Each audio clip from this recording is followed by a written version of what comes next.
Hindi ko na lang sila pinansin at nagsimulang maglakad palayo. Ngunit ang problema ay naglalakad ako sa tapat ng aking bahay.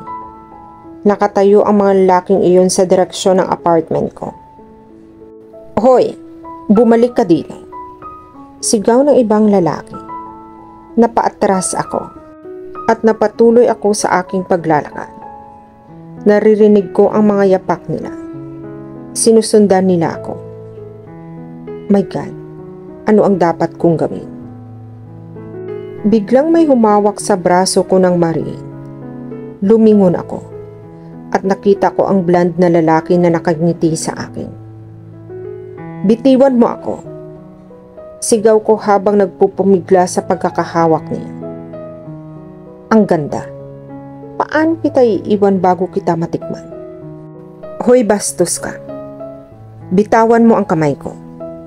Kung hindi, ano baby doll?" Buti naman at tinanong mo. Sinipa ko siya. "Nararapat sa iyo yan." Napahawak siya sa kanyang punja. Pero may dalawa pang lalaki na nakalimutan ko. Tumakbo ako ng tumakbo. Sinusundan pa rin nila ako. Walang tao sa kalye. Nasaan kaya ako? Tumatakbo ako habang nakatingin sa likod, habang tumatakbo sila sa likod ko. At nauntog ako sa isang matigas na pader. Walang pader dito. Naghanda akong bumagsak sa aking puwitan. Ngunit hindi umabot sa lupa ang aking puwet. Sa katunayan, dalawang braso ang nakapulupot sa akin. Tumingala ako para makita. Oh my God! Si Martin Francisco. Anong ginagawa niya dito? "Mr. Francisco?" Hinihingal kong sabi. "Claire, anong ginagawa mo dito sa ganitong oras?" Tanong niya na pinatahan ako. "Actually po, hey buddy, ibigay mo sa amin ang babaeng iyan at umalis ka dito na buhay. Or else, mamamatay ka dito. At dadalhin namin ang babaeng iyan. Nandito na ang mga goons." Hinila ako ni Martin papunta sa kanya at ipinulupot ang braso niya sa braso ko. Hinawakan niya ako ng mahigpit sa aking tagiliran. "Umalis na kayo dito bago ako gumawa ng bagay na pagsisihan mo," sabi ni Martin na nangangalit ang mga ngipin. "Hindi iyan mangyayari, buddy." Tumawa ang isa sa mga goons. "Alright then. Hinihingi niyo ito. Don't blame me after." Tumingin sa akin si Martin at tumango. Suntok, sipa. Ang dalawang goons ay nakahiga sa landas na panganib na sugatan. Literal na sinaktan sila ni Martin, tulad ng sinumang bali. Lumapit siya sa akin at tinanong, "Are you okay?" Hindi ako makatama sa mga goons na iyan. "Ikaw ang gumawa. Dumudugo iyang kamay mo, Martin." Kinuha ko ang kamay niya sa kamay ko. "Claire, anong ginagawa mo dito sa ganitong oras in the first place?" Ikwento ko sa kanya ang buong kwento. "Are you out of your mind?" Sumigaw siya. Hindi ako umiiyak. Pinunasan ko lang ang luha ko. Bakit niya ako sinisigawan? "Salamat, Mr. Francisco, sa pagligtas sa akin. Iiwan na kita," sabi ko at nagsimulang maglakad palayo sa kanya. "Claire," tawag niya sa akin, pero hindi ko siya pinansin. "Claire." Hinawakan niya ako sa braso at hinila ako sa dibdib niya. Nilagay ko ang mga kamay ko sa dibdib niya bilang suporta. "Huwag mo na akong suwayin. Sumakay ka na sa kotse. Ihahatid kita pa uwi." Mabagsik ang boses niya, gaya ng dati. "Huwag mo nga akong sigawan na walang dahilan," sabi ko at sumakay sa kotse niya. Maya-maya umupo siya sa tabi ko. Sinabi niya sa driver niya ang address ko. Tahimik ang buong biyahe papunta sa bahay ko. Nang makarating kami, ay nauna siyang bumaba ng sasakyan. Bubuksan ko na sana ang pinto. Pero pinagbuksan niya ako. Napaka-gentleman. Salamat sa pagligtas at paghatid sa akin, Mr. Francisco. Nagpapasalamat ako ng totoo sa kanya. No problem, Claire. But please, call me Martin. Mr. Francisco sounds so old. Pero Mr. Francisco ang tawag sa iyo ng lahat. Nangangatwiran ako.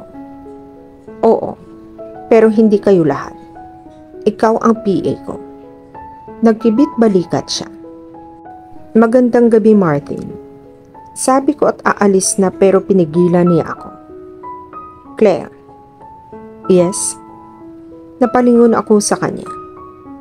Galit ka ba sa akin? Mahinang tanong niya. No. Bakit naman? I mean, sinira ko ang pagkikita ninyo ng kapatid mo kaninang hapon. I'm sorry for that. Sabi niya habang nakatingin sa ibaba. Napangiti ako sa loob. Si Martin Francisco, who doesn't have sorry in his dictionary, has said sorry to me twice in a day. Not bad, Claire. No, Mr. Francisco. Hindi ako galit sa iyo. Kanina oo, pero hindi na ngayon. Ngumiti ako. Anong sinabi sa iyo tungkol kay Mr. Francisco? Fine. Martin, hindi na ako galit sa iyo. Good? Good. Aalis na ako. See you tomorrow, Claire. Sabi niya at umalis na. Wait. Tinawag niya akong Claire. At hindi Miss Martinez. Bakit? Kinaumagaan. Dalhin mo sa akin ang file ng summer collection para sa opisina sa Chicago. At mag-book ka din ng reservation sa Hyatt Regency para sa tanghalian para sa 4 na tao. Sabi ni Mr. Francisco. May meeting ako kay Mr. Henry. Sasama ka rin. Sabihin mo kay Mr. Lewis na makipagkita sa akin at 4 p.m. here with the sales structure of our new trouser collection. Wika ni Mr. Francisco na hindi tumitingin sa akin at may tinatype sa laptop niya. Bumuntong hininga ako at nagtanong. Okay. Anything else, Mr. Francisco? He looked up, his eyes gazing at me. Mr. Francisco is not what I told you to address me. I'm sorry. Hindi pa ako sanay. Sagot ko sa kanya. Masanay ka na, Claire. At ngumisi siya. Or else what? I will fire you. Nagkibit balikat siya. Alam kong hindi mo kaya at hindi mo magagawa. Claire, tiningnan niya ako na may babala. Now what? He's going to call me Claire. Should I stop him? Or it is okay that he calls me Claire? Oo. Simula ngayon, Claire, na ang tatawag ko sa iyo. At hindi mo ako dapat pigilan. Dahil gusto ko. My God. Sabi ko ng malakas. You're still saying it loud. Fine.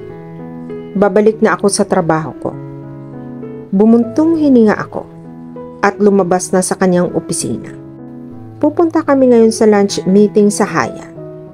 Halatang 5-star hotel iyon. Ano ang inaasahan ko kay Martin? Oo, ngayon Martin na ang tawag ko sa kanya. It feels odd.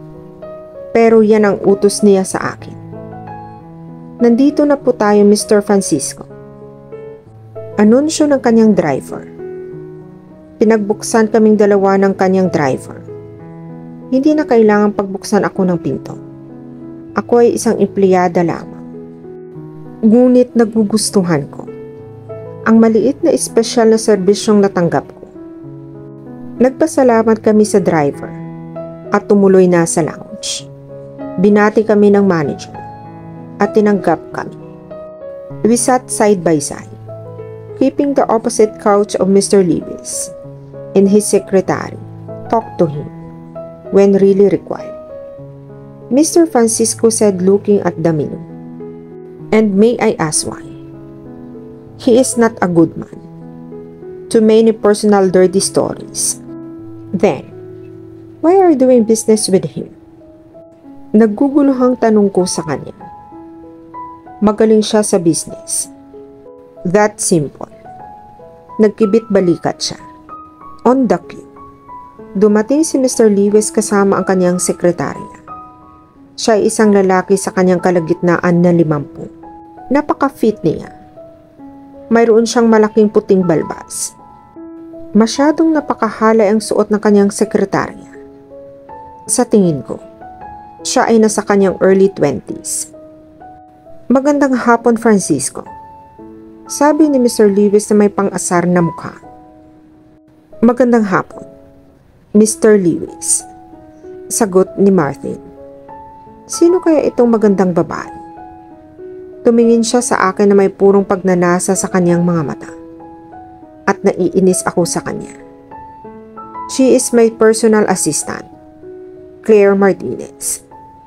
Pinapakilala ako ni Martin. Ngumisi si Mr. Lewis at inilahad ang kanyang kamay para makipagkamay ako. Ayaw ko sana makipagkamay, pero ayaw ko ding maging impolite. So just for the sake of it, sinalubong ko ang kamay ko sa kanya. Napakahigpit ang pagkakahawak niya. Umubo si Martin para makuha ang atensyon ni Mr. Lewis at nagtagumpay siya. Let's talk about business, Mr. Lewis. Sabi ni Martin at sininyasan ang lahat na maupo. Sa kabilang banda si Martin.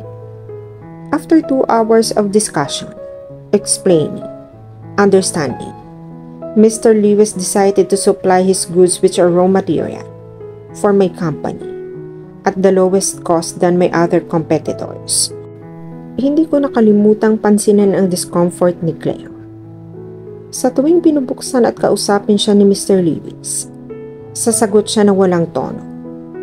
Halatang hindi niya gusto. Napakadumi ng kanyang mga tingin. Dapat pala hindi ko na dinala si Claire dito. Pagkatapos ng meeting, nagdahilan ako na tinatawag ako ng aking ina. Pagbalik ko, sinasabihan ni Mr. Lewis si Claire na tanggapin ang trabahong inaalok nito sa kanya, kasama ang pagiging personal assistant sa labas. At alam kong gusto lang niyang makatulog kasama si Claire. Claire, ngumiti ako at ipinulupot ang braso ko sa baywang niya para hatakin siya palapit sa akin. I'm sorry. Tapos na ang meeting. Aalis na tayo. Napatingin ako sa kanya at kitang-kita ko sa mukha niya ang ginhawa. Let's go, Martin. Ngumiti siya pabalik sa akin. Of course, Claire. I wrapped my hand around her waist and left the hotel. Nakarating kami sa opisina nang wala sa oras. Hindi nagtagal, ay naging abala na kami sa kanya-kanyang trabaho. Claire, dito sa loob ng opisina ko. Intercom ko sa kanya. Sa ilang minuto ay nasa loob na siya ng aking opisina, kasama ng kanyang notepad. Alin ang paborito mong restaurant sa lungsod? Tanong ko sa kanya. Ano po? Tumingin siya pabalik. Which is yours? I heard it the first time. Pero bakit mo tinatanong iyan? Nakalimutan mo na ba? Tama ang sabi mo. May date tayo mamayang gabi. Then, where do you want to go? I asked with a hint of smile. I was just kidding there. You really want to go out? She asked, surprised. Well, I would like to. Nag-isip siya ng ilang minuto at sinabi, I will not consider it as a date. It will be just dinner. Ow, you broke my heart. I faked a sad face. Napahalakhak si Claire at sinabi sa akin, huwag kang mag-alala. Malalampasan mo din iyan. Okay, maghanda ka mamayang 8 ng gabi. Tumango si Claire at umalis na sa opisina ko. At dito na po nagtatapos ang part 4 ng ating kwento. Sabay-sabay po nating abangan ang susunod na kabanata. Be good, be safe, and God bless po everyone.